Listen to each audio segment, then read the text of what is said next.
Hey guys, ladies, gentlemen, boys, girls, how we doing? Right, as I said at the beginning of this video series, I was intending to do the build in one, but it's been quite a complex little build, this one, with a few little issues. So I thought I'd split it into 2 or maybe 3 parts.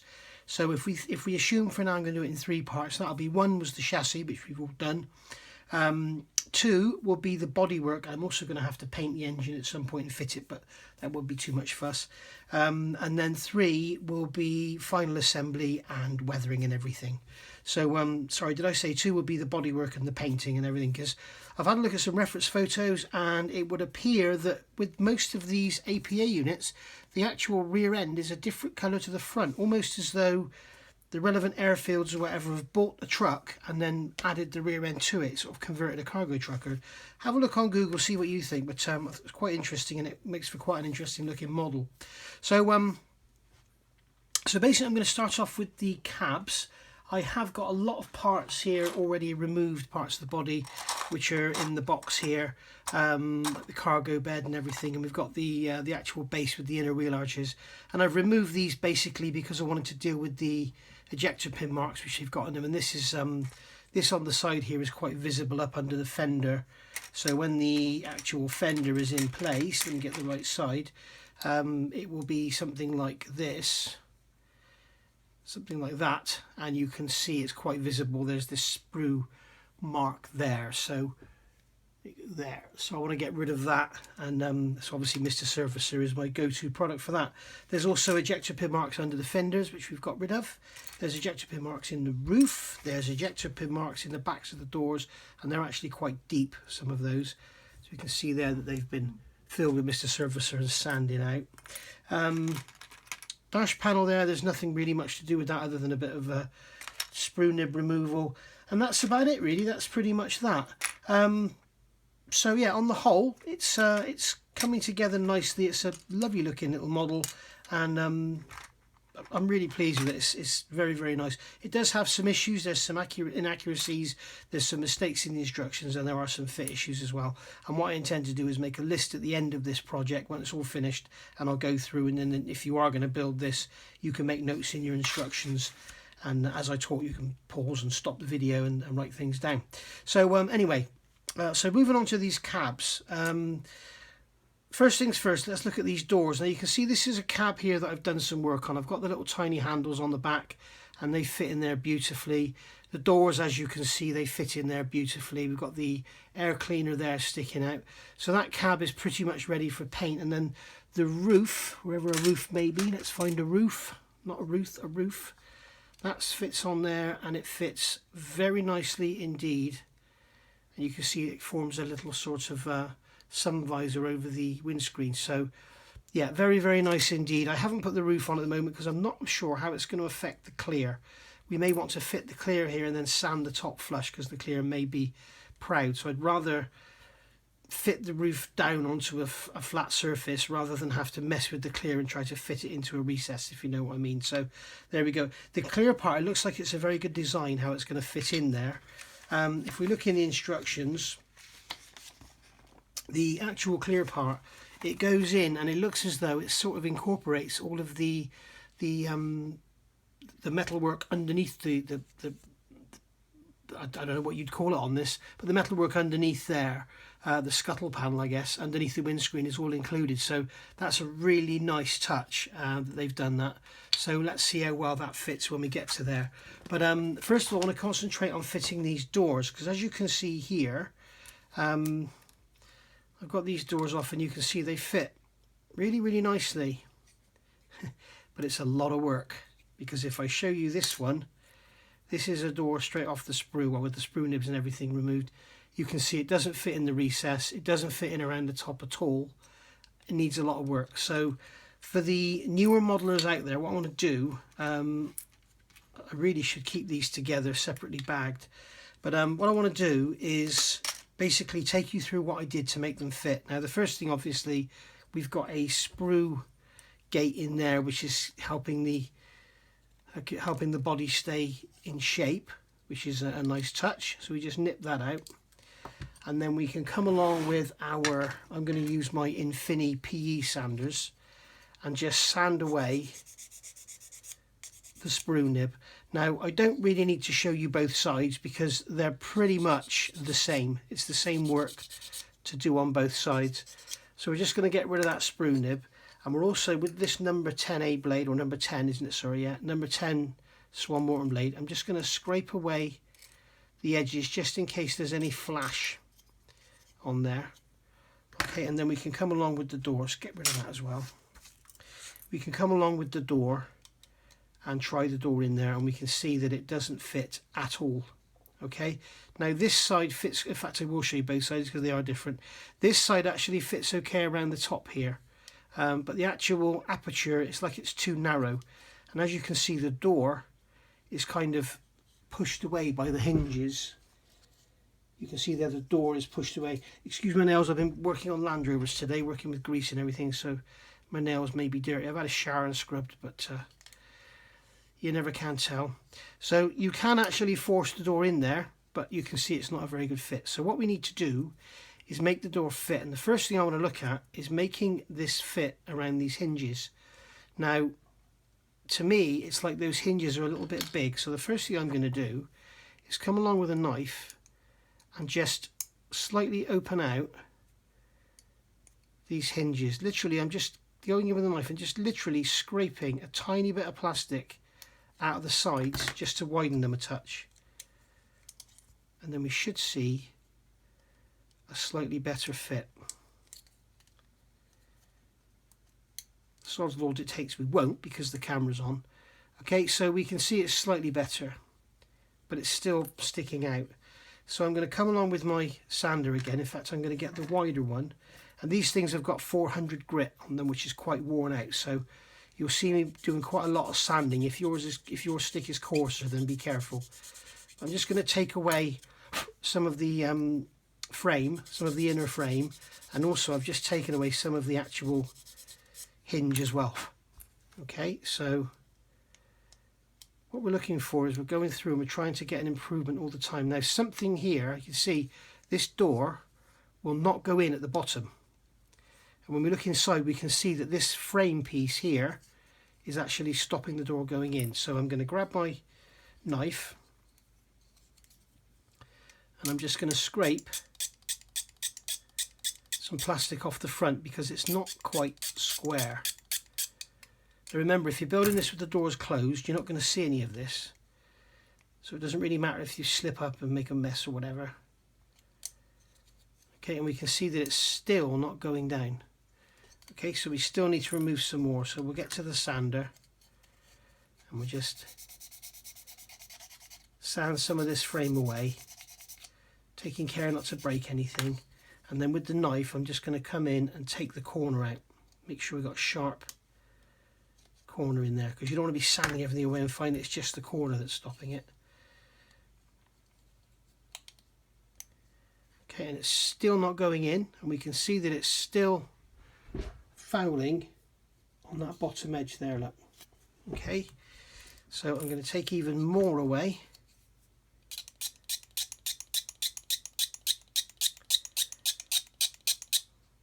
And then go in with the knife. Just clean out the corner.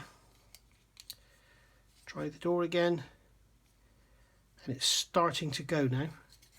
Okay, you can see the door is starting to fit in there a lot better. Now, it looks like it's almost there. So we'll just sand a little bit more away from it.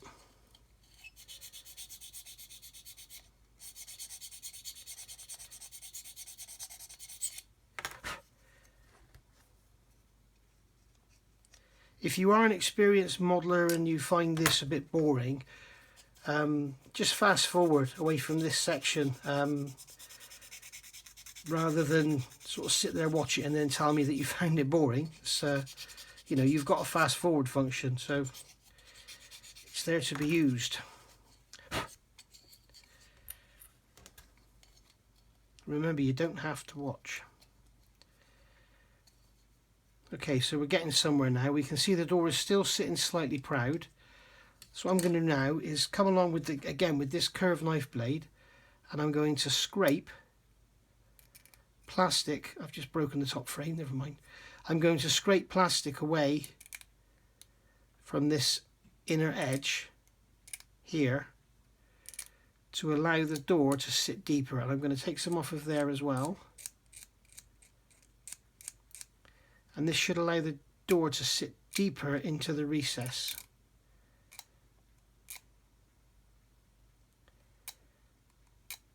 Okay, I struggle a little bit with this because I would normally do this with a magnifier, but obviously on camera I can't.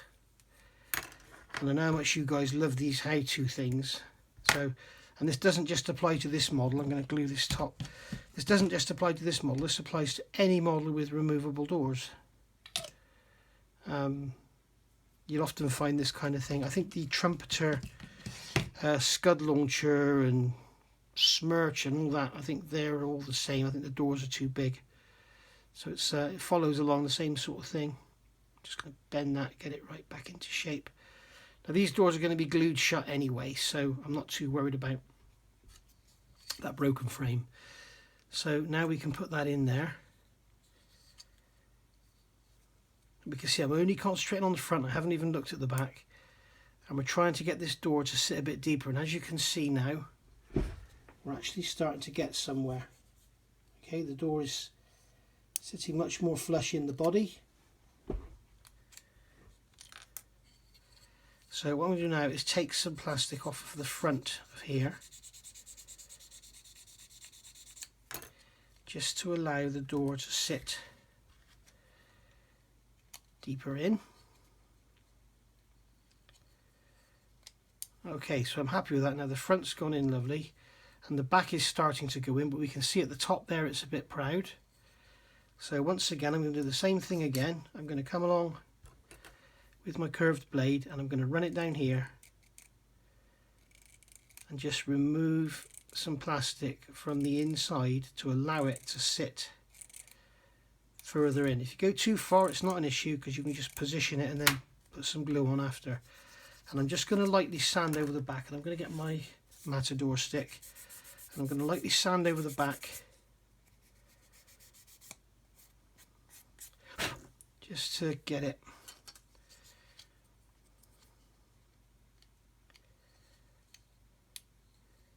to fit in there a bit nicer. And there we go. We can see now that that door actually fits in that aperture now really nicely. Okay, so when we come to doing the back one, the other side, it's a similar sort of thing, but we've also got the added issue of the top is a pain in the ass. It's a real pain in the ass. So I'm going to turn the camera off, do some work around this area here the same as I've just done, and then I'll show you what I'm going to do with the top.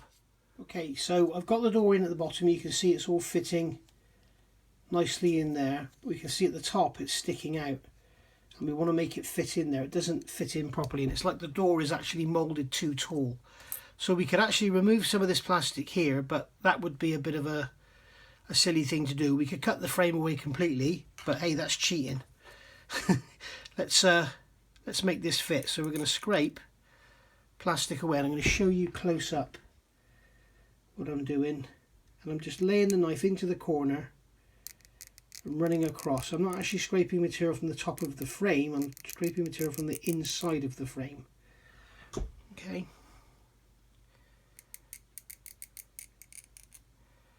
Just to lower it down.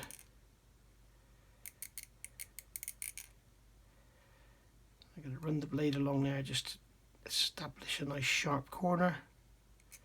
We'll try that. Nope, it's still not fitting. It's going in at the back. It's not going in at the front, so we need to take more material away from the front. So just like so, just scraping it with the corner of the blade. And the reason I use these round blades is it gets in there and it won't cut that way, if you know what I mean. If I use this blade here, the point on it will go into the plastic as well. So if I'm scraping there, I could actually be, you know, making a deep groove, and it will weaken it very much and it'll probably just snap. Whereas doing this is literally just removing from the top surface as you're looking at it now. I'm just going to wipe over that with a sanding stick to make sure we've got no edges or anything, and then radius the corner.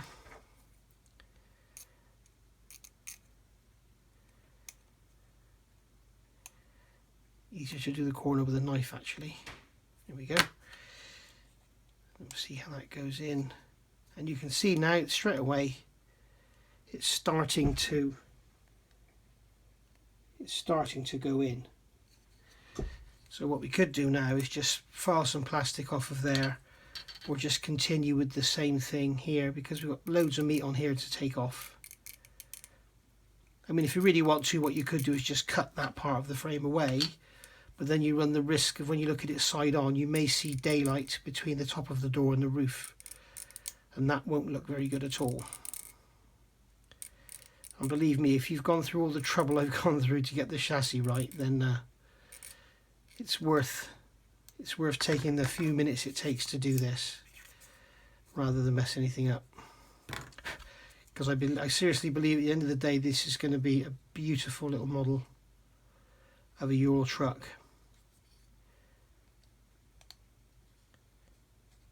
Okay, so that's going in there. Now we need to sand some material from here, just from the top of the frame, just like so.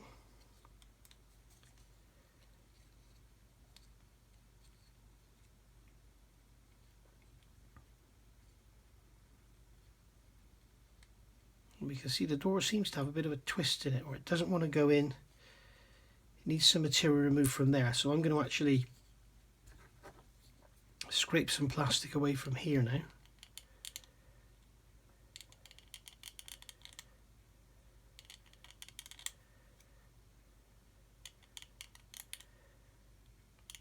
And yep, this is time consuming, but this is what it's all about. You know, when you enter your model into a show or something and you see someone else is next to it and the doors are all not fitting properly, or they've taken the chicken option and had the doors open, I'll get some flack for that, I know I will. Then you know you can be satisfied, and you'll think the time was worth it. But there's nothing that makes a truck model worse than having doors that don't fit properly and stuff. And some may say, well, why don't they just mould it as one? Well, then you don't sort of tend to get the interior door detail, and then people will say, well, I wanted to make mine with the door open, you know, so you can't please everyone.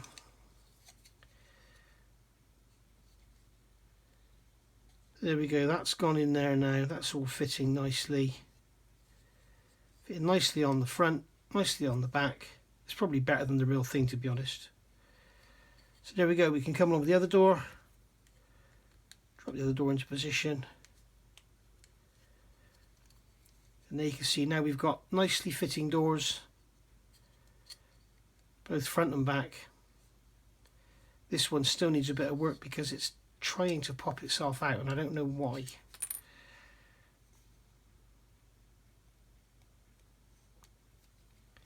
I think it's this corner up in here is the problem. So just take there's a little bit of flash there, I think. Just take that away.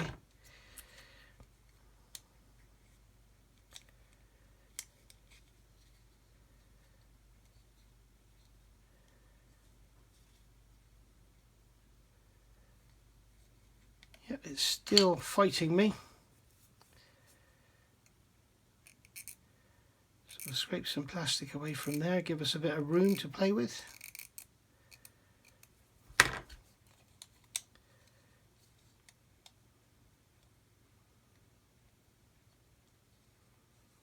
There we go, I'm happy with that. That's going to stay in place when it's glued, I think.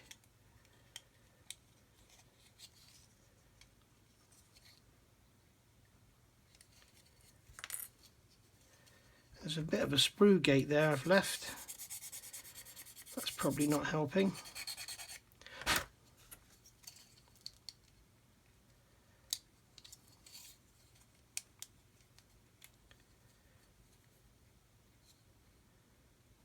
There we go. So you can see now that door's fitted in there Lovely. So sorry that was a bit long and drawn out, but I think there are modelers out there that will get a lot from that. I do tend to get comments, why did you show us that? Why was that so drawn out? And then you get a lot at the same time. You get people saying, thanks so much for showing us that in so much detail, Nigel. It's really, really good to follow on. So, you know, you can't please everyone all the time. So with this Mr. Surfacer here, I'm just going to sand this out with my Infinity. In fact, I'll use the Matador. Just sand that out and you'll see where the sprue nib was. And it's barely visible now. Same on this side. There we go. And then on the bottom here we've got an ejector pin mark, which I'm not going to worry about too much because it isn't really that visible, but hey ho, we've put a lot of work into this, we may as well get it right. And then again here we can sand that one out.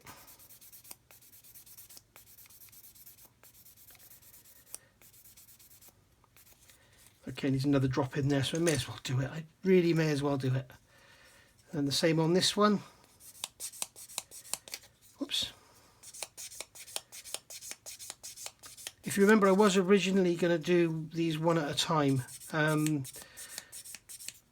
To be honest, guys, I would recommend if you want to build both at the same time, because there's so much, I don't know, I can't think of another word, it rhymes with mucking about to do. It's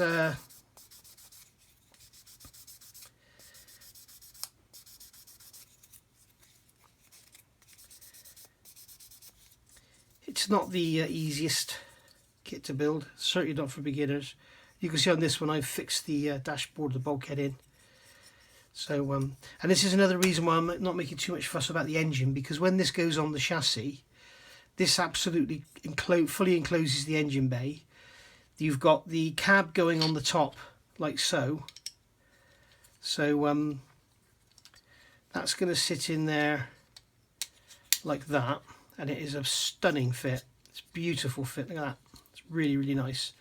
So you've got your this is fully enclosed. The vents in the side of the bonnet aren't open. You've got the grille open at the front, but you've got a radiator that goes behind there, and the bonnet isn't openable. So you've got, the engine is completely boxed in. All you're going to see is the bottom of it. So that's why I'm not really too worried about making too much fuss about the engine, and I'm not making too much fuss about opening the bonnet or anything, because you have no bulkhead detail. So it's kind of, it's a bit like that Meng M911. You spend all that money like I did on the resin engine, but then there's no bulkhead detail, there's no internal details for the bonnet or anything, or the hood should I say, so it's kind of a waste of time really. So anyway, there we go. So keep all that together and push forward. Okay, so as you can see here, I've glued the air cleaner on that one and the handles on the back of the cab using that little tip I showed you a couple of weeks ago, where I leave the sprue on there to make it easier to handle. You don't get parts flying off in your tweezers then. And then once that's dry, we can just nip that off and sand it. Job done. The fenders, just want to show you something here. What I often do, where you've got holes in the body like this, and then you put your fenders through, sometimes what will happen is you'll see where it's actually gone in. You'll see it at the top of the hole. So what I do, I don't know if I can get this to focus, is scrape the top of the tab away so that it just goes down below the edge. Okay, and what I've done, I've scraped it sort of on an angle, so it's made into like a wedge shape. All right, and then when you actually put it in, when you put it in, you'll see you don't see that hole. Okay, if I keep that pushed up, you won't see that one either. Whereas if you don't do that, you often see the top of the hole. So, and with these fenders, we don't want to be putting Mr. Surfacer and stuff in there, because that is actually a joint. So we want to be leaving that, if we can, leave it leave it so it's just like a gap, if you like, because that's what it's like in real life. So there we go, just like that.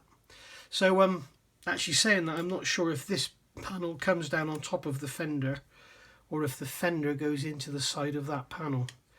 I'll have to check my references. No good looking at the instructions because they're all wrong.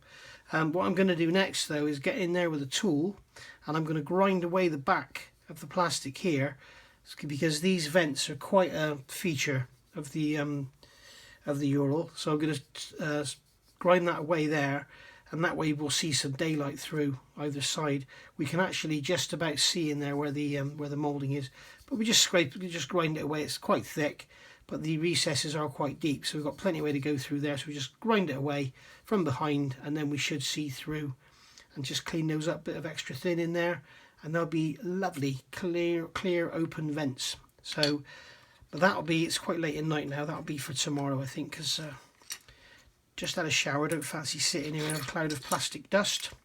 So I'll see you then.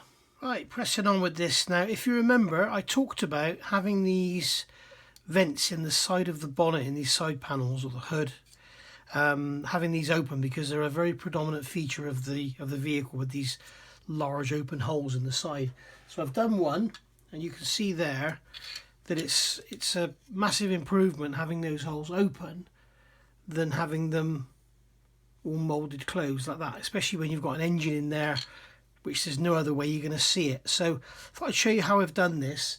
Now, the first thing you need to do, I can't show you on the camera because obviously if I put a light below, it's just going to block it out. But if I hold this, maybe I can get this light here. If I hold this in front of the light, I'm not sure if you can see it, but I don't think you can at all. But anyway, what I'm going to do is just mark out, because I can see through the thin sections, I'm going to mark out where those vents are on the inside. So all I'm doing is using the light to show me where the thinner plastic sections are. Okay, so we've got that marked out inside there. Now there's a couple of ways you can do this. One with a power tool, one with a radius knife, a blade like this. You need to be very careful with this cab, because once you've taken all the stiffeners out like I have, it's very flimsy, so be careful how you hold it. But you can scrape away with a knife like this and just keep scraping. Okay, keep looking at your light source until you can see it almost all shining through. Or you can use a power tool, and here I've got a burr on here. This is like a 5mm ball cutter, and I'm using this rather than like a sanding wheel. You could use a sanding wheel, but the trouble is this generates a lot of heat, and what you don't want to do is go melting anything. So I'm going to use this little motor tool and just basically remove plastic from this area that I've marked out without going through. And what I'm going to do is keep popping it up to the light source and just keep looking to see where I'm getting thin. So I can look in there and I can see that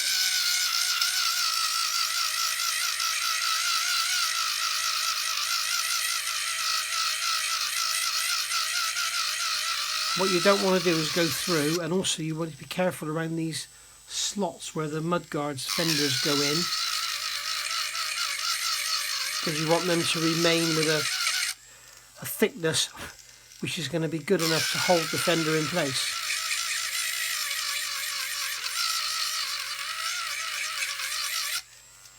Okay, so checking my light source again, I can see I'm nearly through at the front. And because of the nature of the plastic, you probably won't ever actually grind through. You'll just keep moving the thin plastic away. Okay, so I can see now that I'm nearly through. And if we look on from this side, we can see we're nearly there. Just take a little bit more out.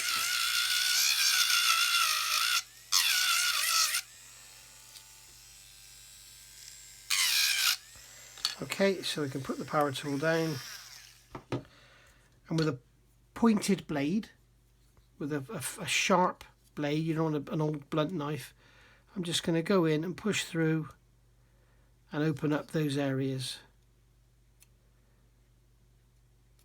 And you can feel by how hard you have to push the knife how thick it is. And I'm using literally hardly any pressure at all, so I'm just going to go over here again just quickly, just to thin it out a little more, and then push the blade through.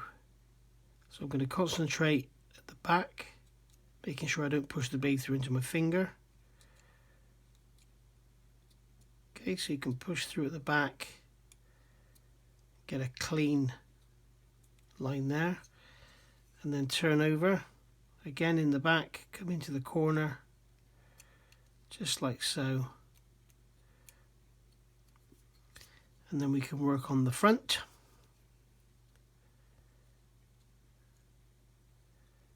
At the end I'm just giving the blade a little twist just to knock off any plastic that's still there, and then again we'll go down to the bottom at the front.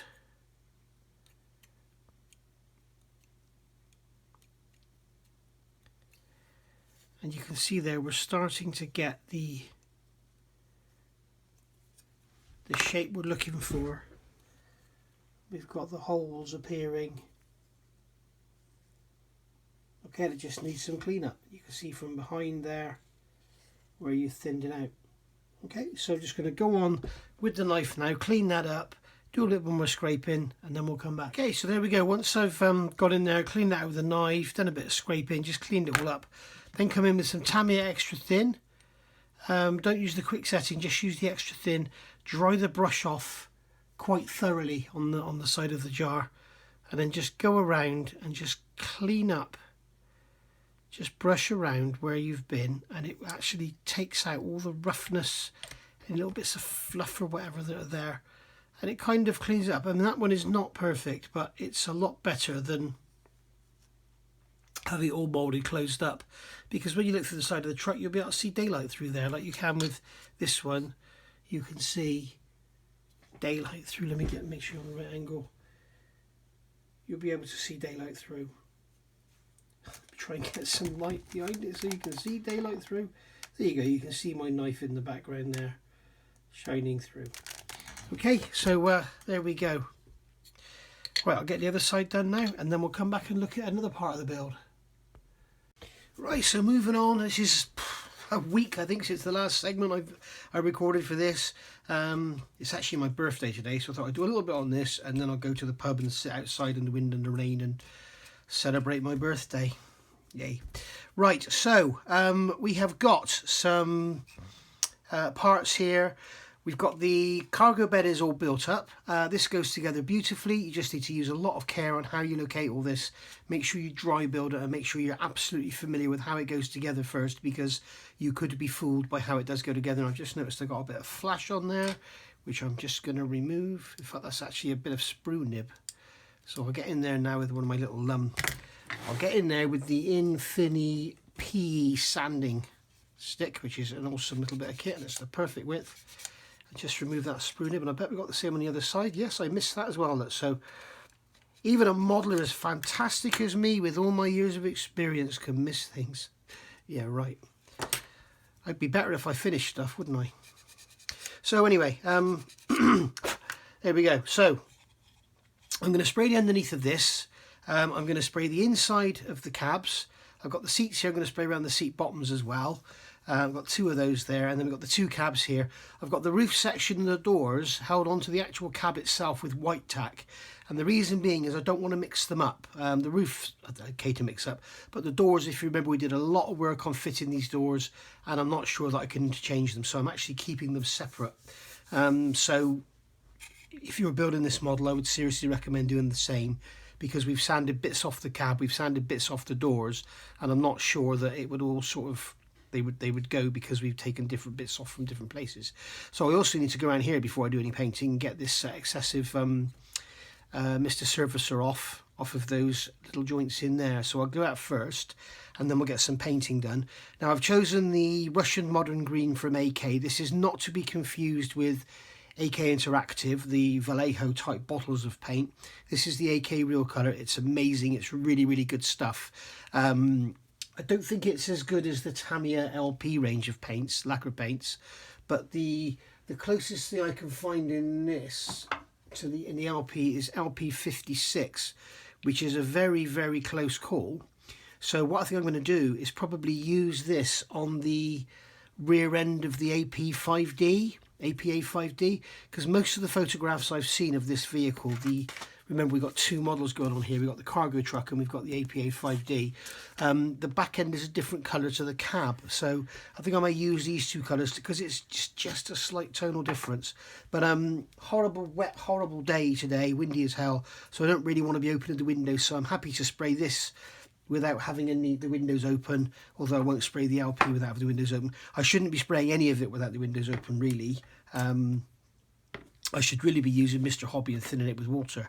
In fact, I might even do that. Let's have a look. Okay, so funnier things have happened. In the instructions, they're telling us to use C330 dark green, which is BS381C641, which is a British colour. And here it is. This is H330, so this is the aqueous range.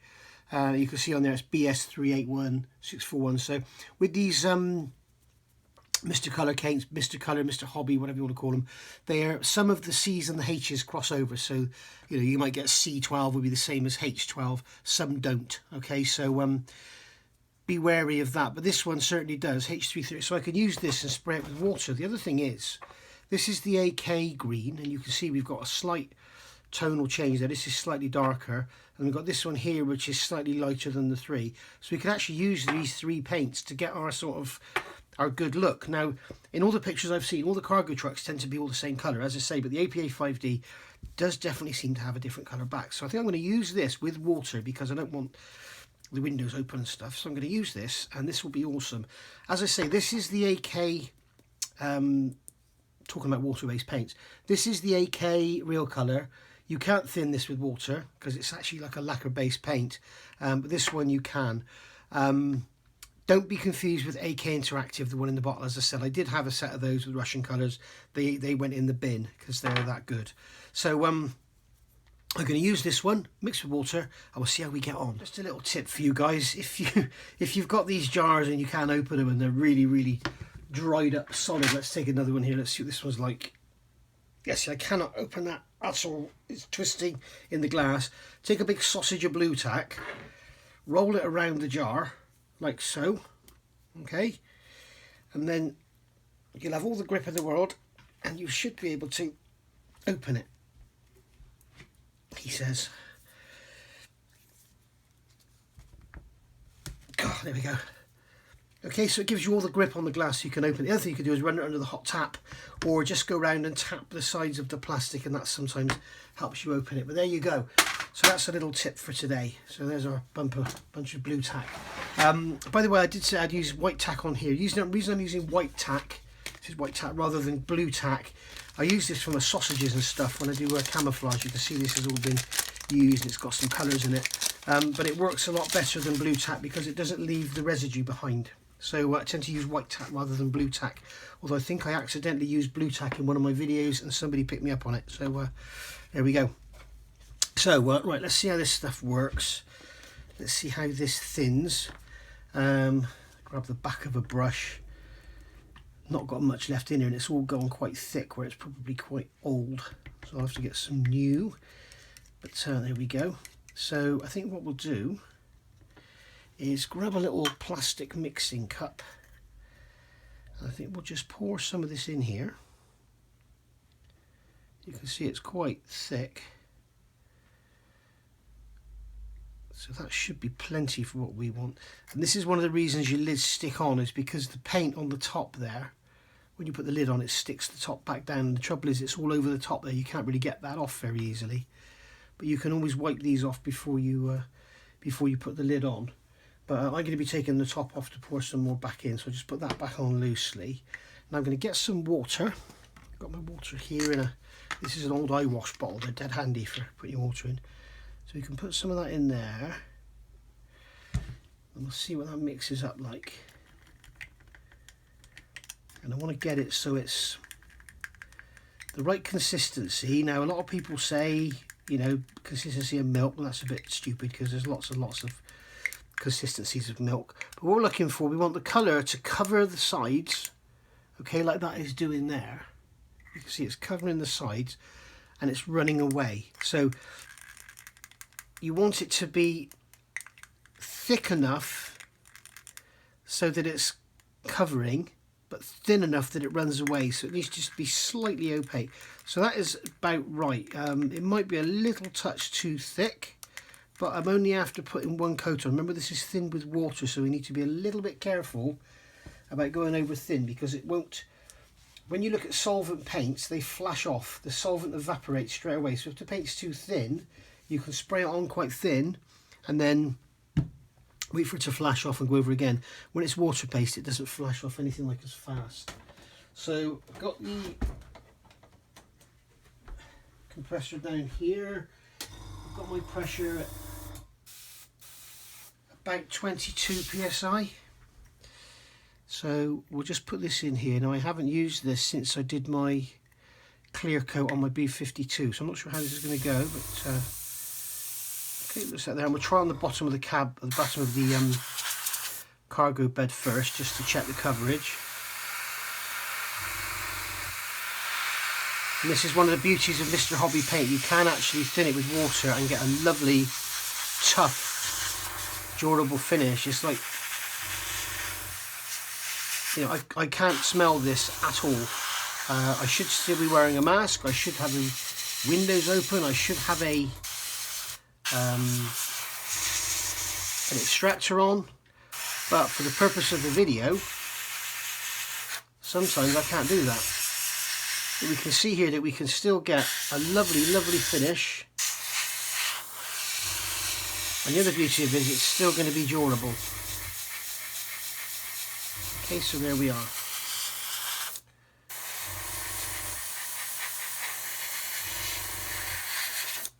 And you can see the trouble is here, if you get it too thick, you can see an area where I've put it a bit too thick, it doesn't flash off like it does with solvents, so you have to be a little bit careful. This is why I'm doing the underside of the cargo bed first. Okay, so we can spray it on very lightly and let it build up, rather than try and go too heavy with it like I just did. Okay.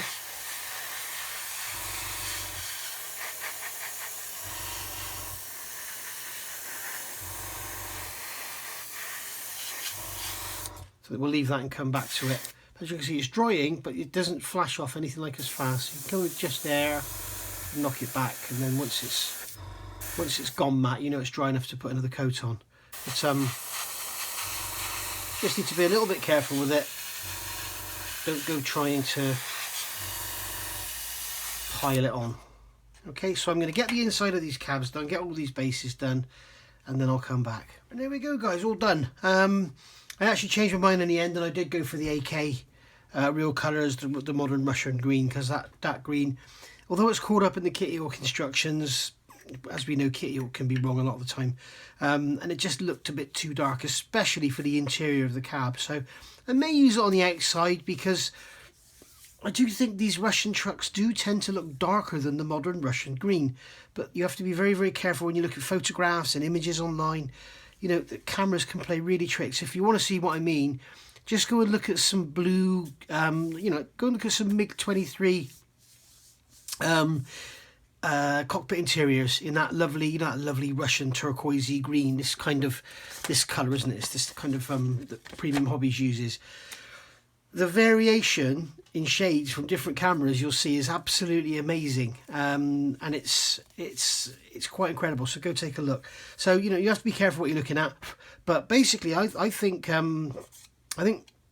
this Russian green looks maybe a little too pale, and also when you look at the different lights it changes colour as well. So we shall see, but we'll let that all dry now, and then we'll do some work on getting these dashboards painted, and then I think we can get the cab put together, because I think the glazing goes in from the outside. The doors go from the inside, but all of the glazing goes in from the outside, so we can actually get the whole thing together and then mask up the holes and paint it and then fit the glazing, although we're going to have to fit that and mask the window, because if you look there, the actual outer part of the window frame is part of the clear part, so that's something we're going to have to do. We'll have to mask up. I don't think the kit came with masks, did it? No, it's just decals and photo etch in there, so we'll have to make up some masks, or use some you know, some of this, some of the mask neo or something, and we'll have to get there that way. So here's the clear parts. Sure enough, you can see here on the windscreen, yeah, we've got the actual outer frame part. The scuttle part is actually part of the clear. My God, there's some huge ejector tabs on there. Wow. That's going to take some working. We'll have to get our micro saw out for that, I think. So anyway, let's let this go on, and then we'll get some detail painting done. So while the paint's drying on the cab and everything, that's all in here. I've got the decals cut out, and I've given the dashboard some gloss coat ready for the decals to go on. I've started working on this rear unit for the APAD, and worth noting that you've got these chassis mounts on here on these parts A34, and on mine one pair of them are missing. So I don't know what's going on there. It's probably a problem with the mould. So there we go. So I've basically done this bit here. I haven't put these two bits A21 on yet, which go next to these two protrusions here. So we'll get those on, and then we're going to put the actual main fenders on, and then we've got some PE to add, and then we'll add these boxes on. I think we'll get it painted. So I'll get on and get that done, and we can see how it all looks. The fenders look as though they fit very nicely indeed. If we look here, bit of cleanup involved, but on the sprue points and that, but looks lovely. Looks like a very nice piece of kit. Now I'm going to have to, what I'm going to do is, once this is all on, I'm going to paint along Mr. Surfacer along here, because we have some sprue connections on here which are quite large, and sometimes you can actually you know, mark the plastic when you cut them off. So just to make sure, what I'll do is I'll put some Mr. Surfacer on and then sand it out just to make sure it's flat. You know, with a large sander like this one, but it's easier to hold them when they're actually on there themselves. So in fact, I could just glue that on now on camera. So we'll just get some glue into there. Again, I'm using the quick setting purely for speed.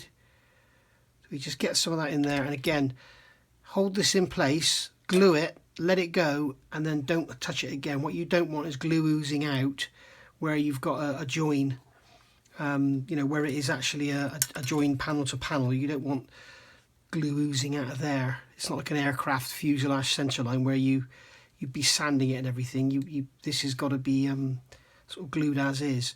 And what I'm going to do is leave that side to dry before I put this side on, so that I can hold it. I don't want to put any pressure on there, because I don't want any glue to ooze out on the top. So as I said, I'll go on and get the rest of this done, and then I'll see you when that's done. Right, here we go, pushing forward. I've got the two decals on the dash panels now, and as you can see there, they're on here. There we go. You can see them there. There's obviously, as you can see, there's raised detail on the plastic part, and then you put the decal down over that and it should sink down over it. Now, these decals are hardy. I've used micro set and sole and put some set down first of all, let it go, and then I've put about 7 or 8 applications of sole on, and every now and again I just roll over it with a cotton bud just to push it down. They are going down, but you know, plenty of work and they will go down. And yeah, but I know that there are other products out there that are hotter that will work. I know I can use extra thin, I know I can use thinners, I know I can use this, that and the other, but I've used micro set and sole, and that's how they've gone down. Okay, I get a little bit not annoyed, but it's kind of very, very samey when you do something on the channel and someone says, oh, you could have done it this way, or you could have done it that way. Well, I could have done it this way, I could have done it that way, but I haven't. I've done it this way. So so that's that. So yeah, I mean, what I could do is go over with some extra thin now and let it go in.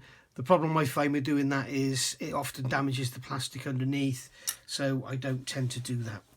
Right, so I'm going to let this go off some more, and then I'm going to have to give it a flat coat, and then we'll put some gloss in the dials to make them light up, and then we'll have the interior all done, do some touch-up painting, some black bits, and we'll be back after we've done that. Okay, here we are, hours and hours later. These things took about 12, maybe 15 applications to get them to go down. Absolute nightmare. I was tempted to go on with some, because you can use the Mr. Colour leveling thinner. If you drop that on there, it will make them go down. The trouble is, it really does attack them, and they can just wrinkle up and then stay wrinkled up. And I thought, in this 48 scale truck with the fairly large windows, I didn't want to risk it, so I just kept going, and they've gone down. And then they've had a coat of matte varnish. As you can see, they look all right. Had a little bit of trouble with the carrier film on the edges, but yeah, it's like they're not so much thick, they're just really hard. They're like this Hobby Boss decals. I'm beginning to wonder if I've got a dodgy batch of set and sole, because I always seem to have trouble with decals. If you watch my channel, you know, I can put them down absolutely fine, but I always seem to have trouble with them. And it's something I've never had a problem with in the past. Maybe I should get some old Decals out and do some tests with some different solutions. But anyway, there's no way you'd get them down without a certain solution. No way. Maybe boiling hot water, but then they'd probably just dissolve. But yeah, they've had a coat of matte varnish. This stuff here, MRP, you can get it from Premium Hobbies. MRP Superclear matte varnish. It's very toxic. It's very smelly. It's a solvent paint. It's they call it acrylic. It's not. It's like an acrylic solvent, I guess, but it's very, very smelly, but it's very, very good. One of the biggest issues with matte varnish is if you don't fully shake them, they don't go fully matte. You can get white flecks in them because it's this white solution that makes them matte. Another problem you get with them, they can be very, very weak, like this one here. Where is it? This one here. Here we go, as always prepared. This one here is bloody brilliant, really, really matte, the AK Interactive one, but you can just rub it off with your finger. So, you know, not really much good for something that's going to be handled. It would be okay inside this cab. Once you close it up, you're never going to touch it again. But yeah, so there we go. So I need to get those dials glossed in now, and then we can press on. Right then, guys, here we are. 3-4 days later, you can sell this model to you. It's like a 30-minute video. To me, it's about 6 weeks, it seems. So what I've done here, I've gone over the dials now in the instrument panel, and I've used a micro crystal clear. You can also use PVA and thin it down a bit for a bit more use. But the beauty of using this, as you can see, is this dries off. It dries off very, very glossy, but also because it's white, you can see where it's going. Rather than using, you know, a clear, you know, your Tamiya X22 or any other clear, this is actually white in colour, so you can see where it's going. You just get it on the end of a toothpick and just dab it on and move it around, and it forms a circle.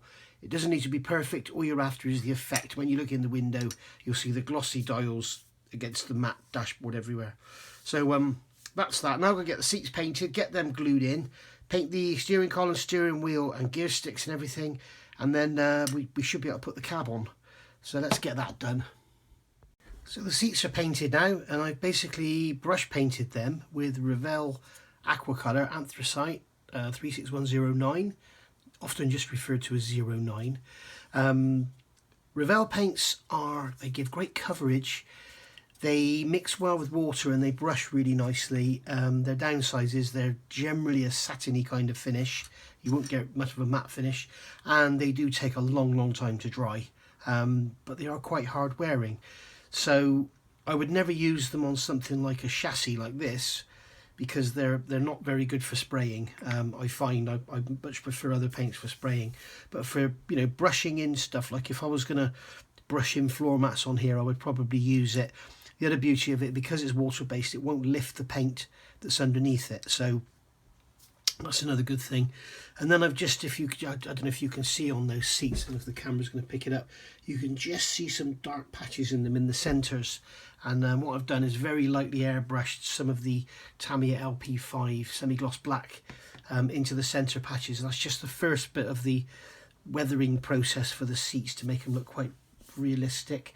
I've also gone on and with the Tamiya LP5, I've painted the radiators, I've painted the engines and the steering wheel and the steering column. The edges have had this black, now they're going to get a coat of silver.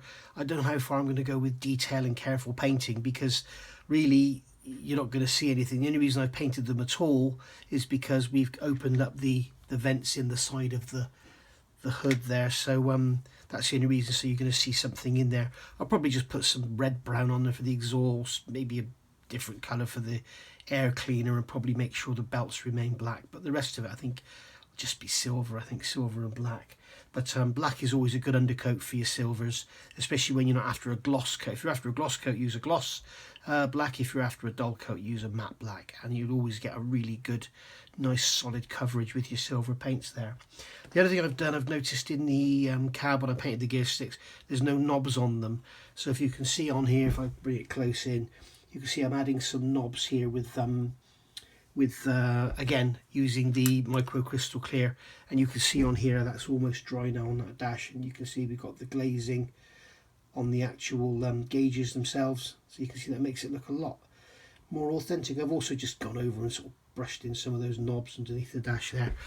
So to show you how to do this, This is something I often do with aircraft models where you've got the throttles and everything on, like on a World War II. If you go back to my Hellcat build, you see I did it on there, and you build it up and you end up with this sort of lovely sort of snooker ball. And what you do is you just go in like this and just touch it on and go around like that. Just touch it on the top, go around, pull it around the sides like so. Okay, if you just dab it on, you don't get an even sort of ball on there. You just tap it on, go around like that. Tap it on, go around, and the same here. Tap it on,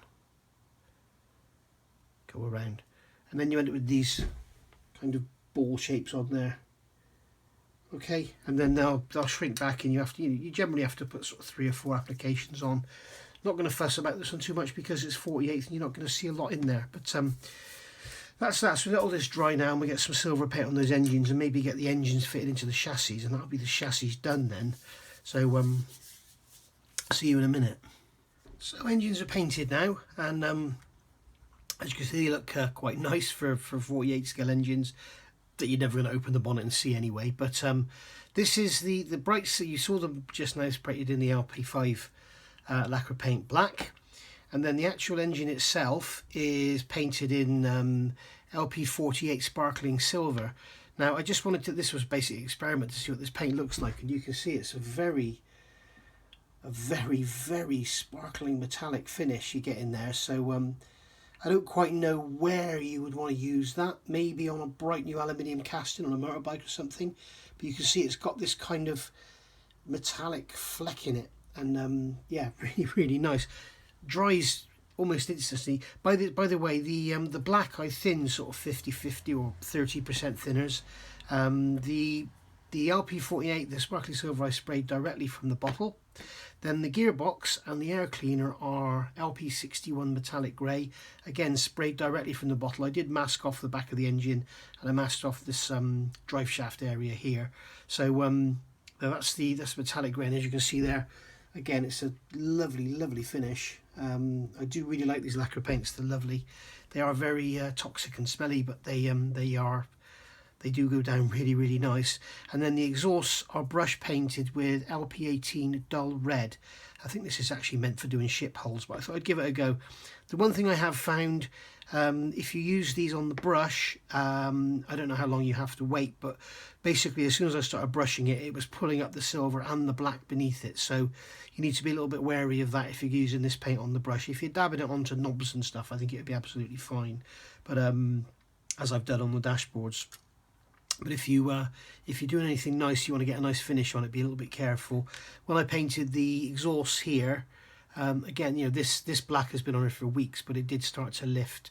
But it has actually, because it's lifted the black underneath, we've actually got quite a nice finish, which is ready for some other weathering. But you can see that because it's lifted the black, you've kind of got that darkened rust kind of look to it. You can see it's much darker than the actual paint itself. So yeah, really happy with how that's worked. It kind of lifts what's underneath it, which is pretty much what lacquer paints will always do. They'll attack what's underneath. So there we go. So just to give Ed a little plug, these LP paints, they're all available from Premium Hobbies, and if you use the discount code NMB10, you'll get 10% off them. So you know, have a look on his website, get yourself a few. They really are worth having. They're fantastic for spraying. These metallics are well, as you can see, they're bloody gorgeous, and that sparkling silver is just wonderful. Let me know in the comments below if you think of where that would be really good to use. I mean, if you look again, it's such an amazing sparkling colour. Really is nice. So there we go. So now what I'm going to do is give them a weather. Now I'm hoping that the paint, this will be another test for the paint actually. It's only been down for about, this has been down for about half or an hour, this has been down for about half an hour. So it'd be interesting to see how well it copes with a wash. Now this is the, these are the oil washes from, again, I get them from Premium Hobbies, but they do a range of stuff. I've done a review on them, and they're called Modeler's World, and they're really nice. The best thing for me, I can't stand the smell of enamel or turpentine or whatever. It really does turn me off. I hate it. But this has a very unusual smell. I don't even know what it smells like, but it's certainly not, to me, it's not unpleasant. So I'm just going to grab I'll use this. I was going to grab a Tamiya pot, but I'll use this. I use my aluminium tray here. I'll just put some of that in there, and I'm going to use it neat from the bottle. I would normally thin it down. I'm going to use it neat from the bottle, so I'll get some on the brush, just dab it on some tissue just to remove the excess. I'm just going to brush this all over this engine.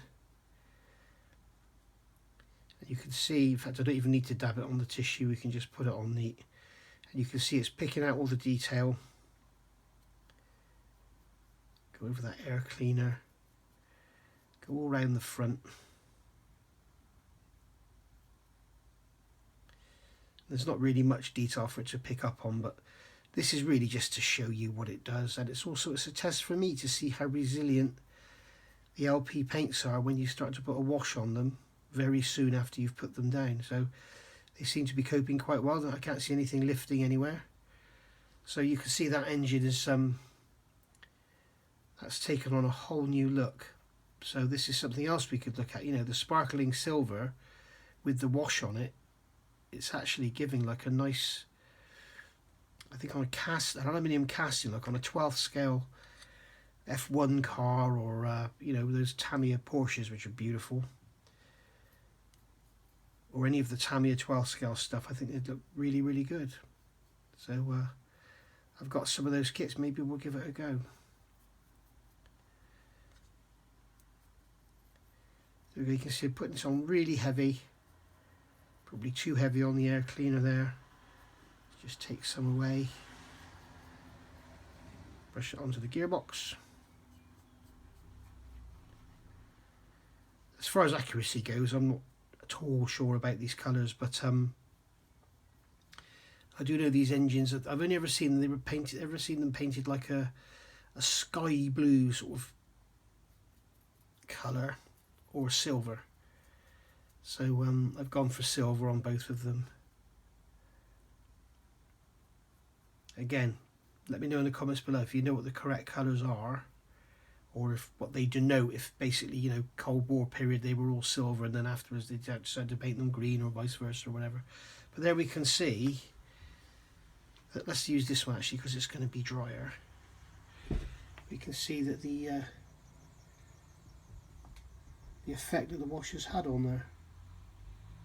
So it's looking quite nice. I'm just going to remove where that's puddled on the top of there. It's too much.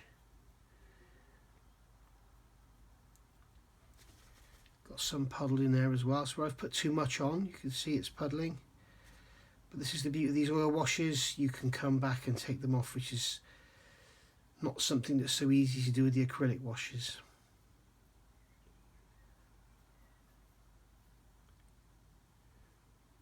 So there we go.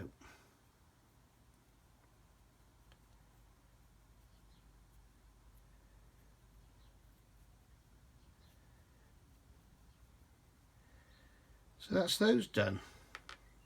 Just go over this one again, just check there's no pooling anywhere. All you do is just dab the brush in the tissue and just take off where it's pulled, no problem at all.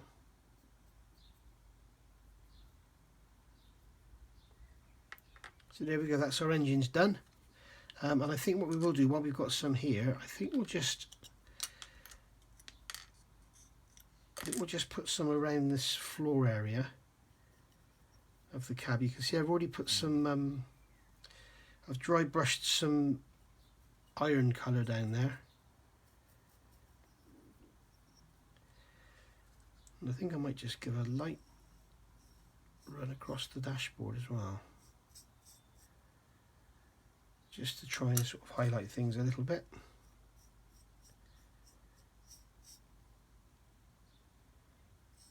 Am I doing this off camera, I wonder?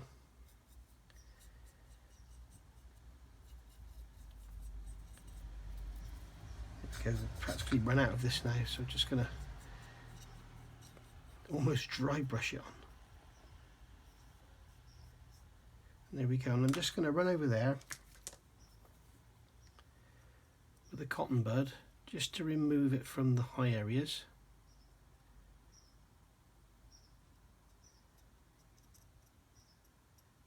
remove more gauges.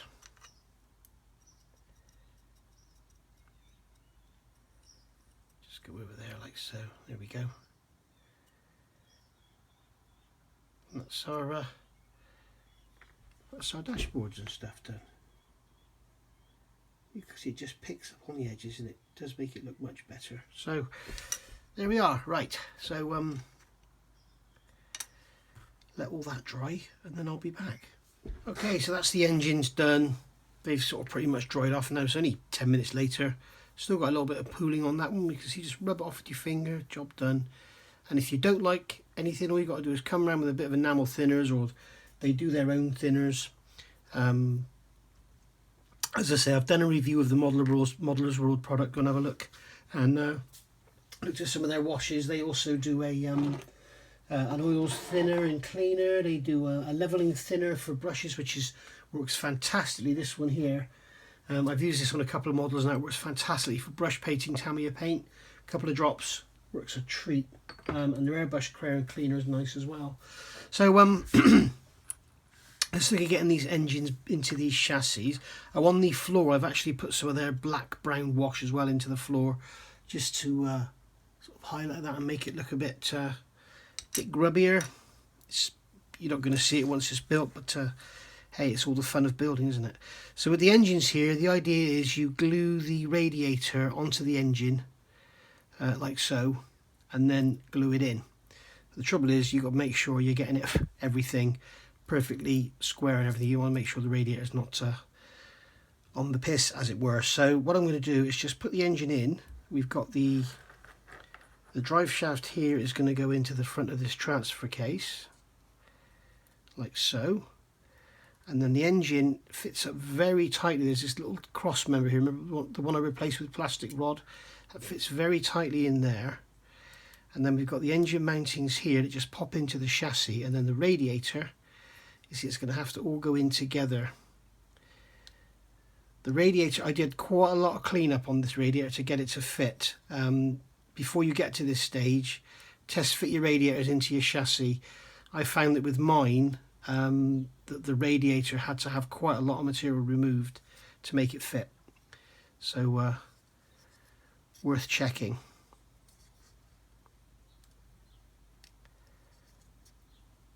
So even now you can see it's quite tight, probably because it's got paint on it. But there we go. So that's all gone down, like so.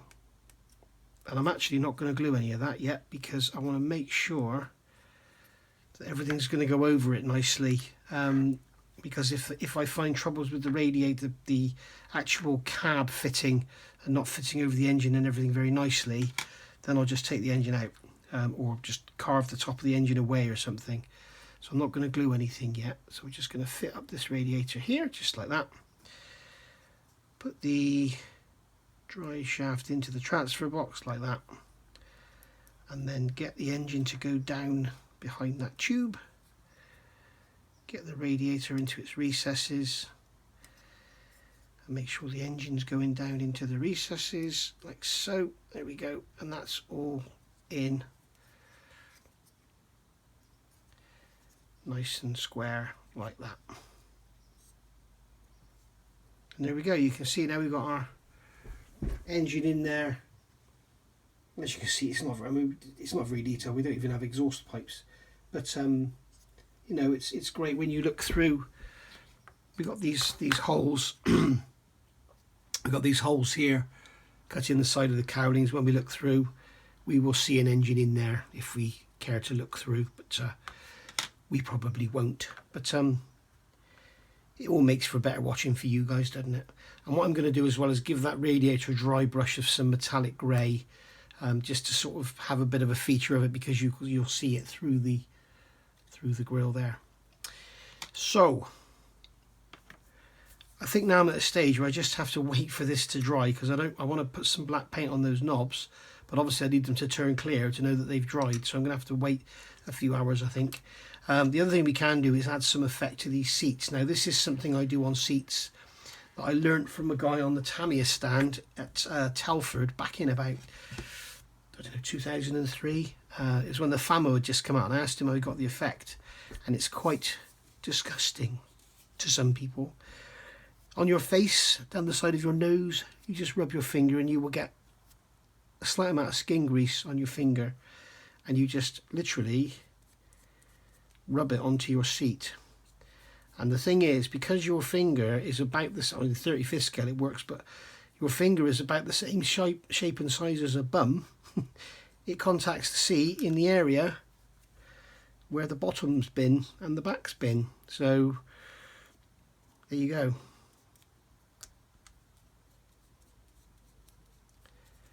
That's all we do, is just rub your finger on your face and just rub it on the seat. And it gives you this kind of, I don't know if you can see it on here, it gives you this kind of sheen, but only in the areas where bums and backs have contacted the seat. I don't know if you can see that. Try and catch it in the camera. It's very difficult to show you, but I can assure you in real life it looks very good indeed. And I've done it on seats ever since. And you can see with this Revell paint, it hasn't even dried in that little area there. And I've just rubbed it off. I'll have to do a little touch up with a bit of, maybe even a black pen or something. Let's see if that works. Let's see how that looks. There we go, look at that. You'd never know, would you?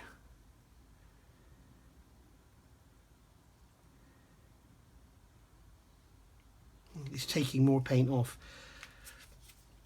which is an issue, so I'll get a medium one.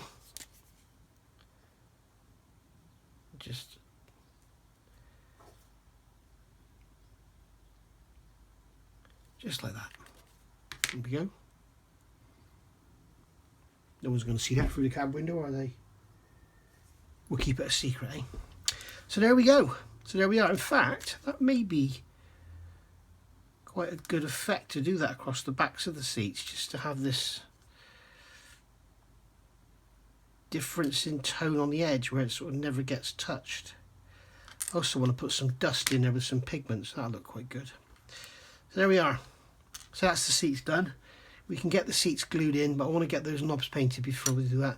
And I've also got the steering columns and steering wheels to do as well. I've got to assemble them and paint them. But first I'll wash my hands and get the skin oils off them. Cabs are done then. So the engines are in and now the cabs are done. And you can see in here, we've got the steering wheel in with the column all painted. We've got the seats in. They've had a dry brush with some semi-gloss varnish just to enhance the sort of vinyl look of them.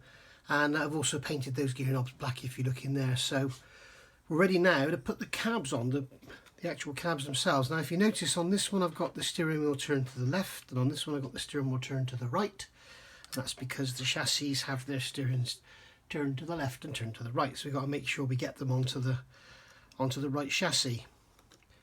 So as we can see there, we might have an issue straight away. It won't go over the engine, so we may have to fit this on here first and then fit the cab on after, which will be a shame. So that's something worth considering. So that won't go over without a pull apart. So how are we going to make that fit in there and yet still be able to pull apart, unless I just cut away some of the material from here? Let me have a look at that and I'll come back and let you know the solution. Right, it is literally nothing much to do at all, so all I'm going to do is come in here and just carve away some of this plastic from in here. Sort of, you've got this notch cut in the chassis into in here. If you sort of go half the depth of that, just cut that away and then turn it over and do the same on this side. Just carve it away like so, and then we can come in with a fairly hard sanding stick and just level it all out if you want to make it look pretty. And then do the same on this side.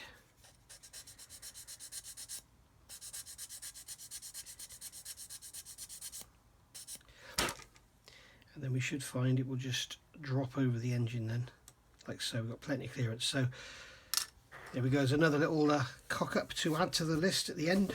Try and remember that one. So make sure the right cab goes with the right one because of the steering wheel, obviously. So that's just going to sit over there like so. And then we've got two very nice location pins on the chassis that go into the floor. We've got two large pins here you can see, and there's 2 large holes in the cab, and it makes for a very nice fit, which is more than can be said for most of the truck kits out there.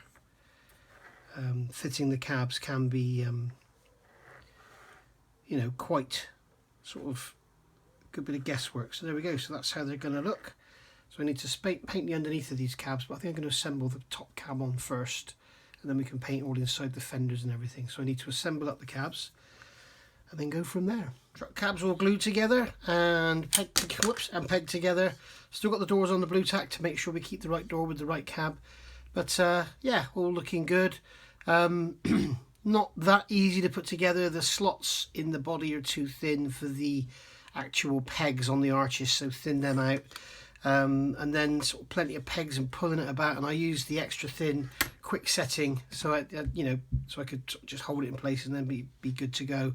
And it all goes together nice, but you do need to look at your clamping and where things are going and how things are fitting and stuff, and make sure that you get everything clamped together like so, and then you can be sure that everything's going to be okay. So it looks like we've got a bit of a problem here where this panel here doesn't go up, this one here doesn't go up as far to meet the fender. So we may have a bit of a problem with the shape of the infill piece for there, so we'll have to just do some sanding. It also means that our fenders have a slight angle on them, but hey ho, I guess that's what we're stuck with. In hindsight, probably would have been better to dry fit all this, but it's very difficult because it all just falls to bits. And but dry fit and then actually deepen the recess in here to let that go up a bit further. But then we might get a problem with the angle on the cab. In fact, I may even try and do that now with the glue still soft. I may be able to get that to happen. Let's have okay, so basically just run round the joints that you've already glued, if you ever need to do this on any model, with a bit of the extra thin quick setting, and then just gently pull the parts apart, and you'll see that the glue will start to give away, and you can then pull the part out. And I'm just going to pull this panel out like so, hold it there, and then I can take the knife into here and actually cut away at the bottom here. And I'm going to take too much on purpose because I want it to be meeting the arch where I want it, not where it's going to stop on the body. So I've just taken some away there. Now I can push that back down, and now you can see, like I got on this side, I can get it to contact on the inner edge, so it'll be square, so the fenders stay square. So if you are going to build one of these, or a pair of these should I say, then make sure you take some plastic out of that area to allow you to do what I've just done and get it nice and square, so that the actual fenders sit level and not on an angle. Like this one is still an angle. So if I push it in a bit harder, I should be able to get it to go up. There we go. So we've got our fenders nice and parallel now. So I'm going to put a peg on there to hold that up in there. And the same on that side. Whoops, wrong type of clothes peg. One of those pegs. Just hold all that up there and that will stay all square. And as you can see, I have to keep that one with that one. So we'll keep those doors on there. Get these doors off of this one. And as you can see on this one, if I put a rule on there, you can see we've got the fenders are angled down like eyebrows. So that's not what we want. So we're going to run around there with some cement just to soften the joint. And as I say, if you're building one of these, hopefully you watch this first, and then you can not have to do what I'm doing now. Once the glue's penetrated, it will come apart easily.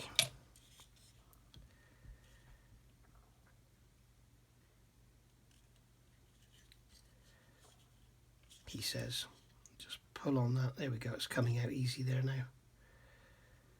So I can get in there with a knife. Careful not to just go through and cut my thumb. Just cut away the plastic to allow it to go up higher. And if I push it back together, Yeah, need to take a bit more out, I think.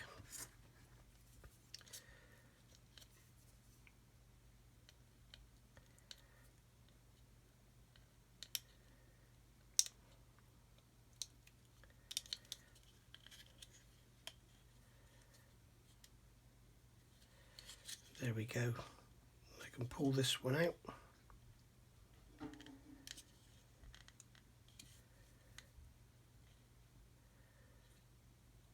Just like so.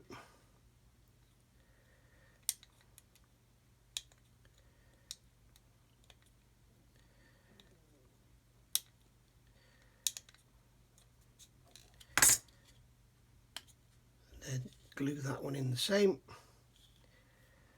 Get the fender parallel.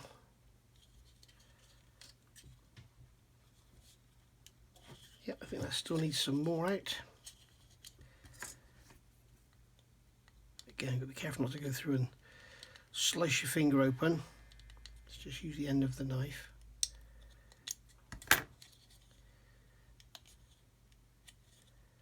There we go.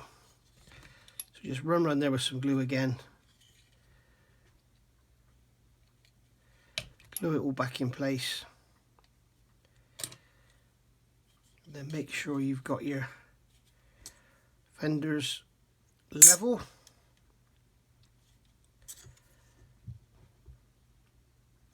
God, that one still wants to go up.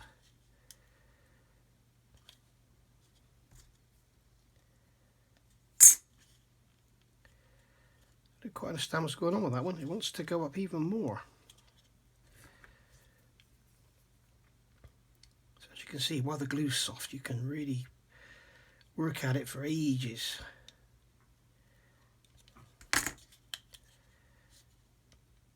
There we go, that's better.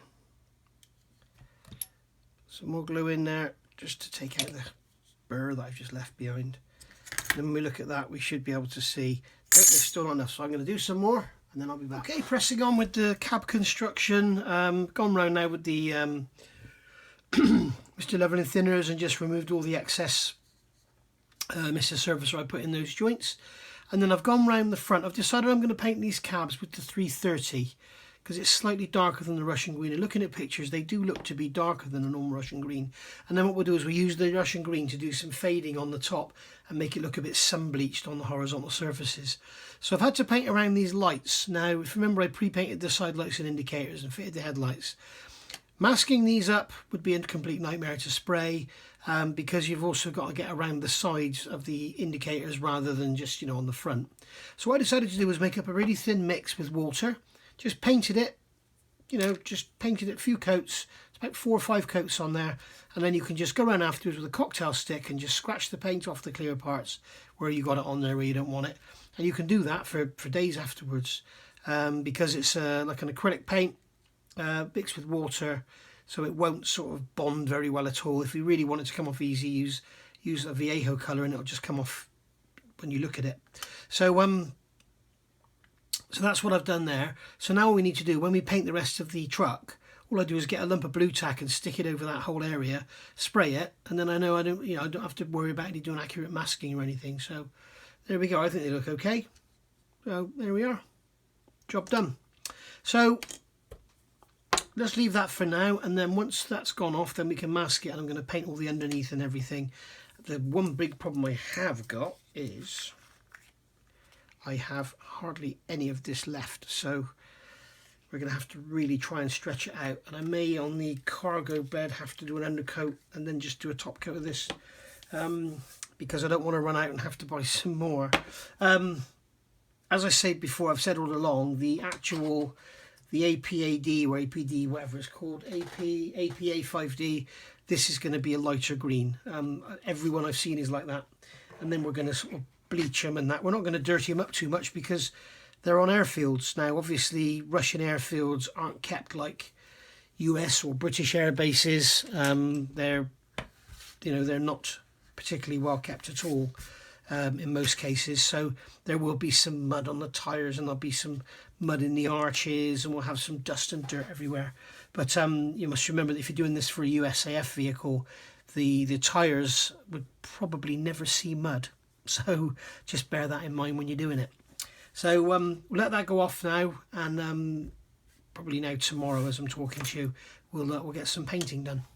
Right, cabs are painted now. I've painted the bottom of the cargo bed again. I've painted the bottom of the electronic unit, or the electrical unit for the APAD, whatever it's called. I've also done the bottoms of the cabs, and what I've used is Tamiya's XF27 black green, because it's very close in colour to this green, but it'll also make a great kind of undercoat slash primer, because it's slightly darker. So if you give your model a very light coat with the actual finished colour, when you've got a slightly darker colour underneath, you do get like a post shading effect. And then we're going to do some sun bleaching and stuff. You can see I've done the same on this one. I masked off the headlight areas with just a couple of blobs of blue tack, so they're all done nicely. So yeah, we're ready to sort of press on now and start looking at getting some glazing done. I need to get the windscreen kind of masked off and glued in, because as I remember, the windscreen includes part of the actual scuttle area there on this bottom. So I'm hoping for a really good fit. I don't know if I'm going to use tape in there or what. We should really have a black rubber around the screen. So I don't know if I have to do some double masking or what, we'll see. So let me press on, and then I'll come back when I've done some more. Right, here we are back at the bench. First thing I'm going to say, if your mojo is low, when you get to the cab bits, when you start looking at the windows, put it back in the box, because it will absolutely finish you off. These clear parts are a nightmare. Basically, as you know, we've got the clear parts on the sprue here. I've got two of them, so I can show you. These are the parts as they come on the sprue. The windscreen is very nice, it's very clear and everything, but they've moulded part of the green scuttle into the windscreen, which is a shame. So basically we have to mask off the black for the window frame, and then mask off the black to paint the green. And the trouble is, you're then going to end up with a seam down here. So what you would do is fit the clear part first and deal with the seam, and then mask everything. Well, that would be a complete and utter nightmare, because you've got these edges around here which have no frame. It's all very difficult.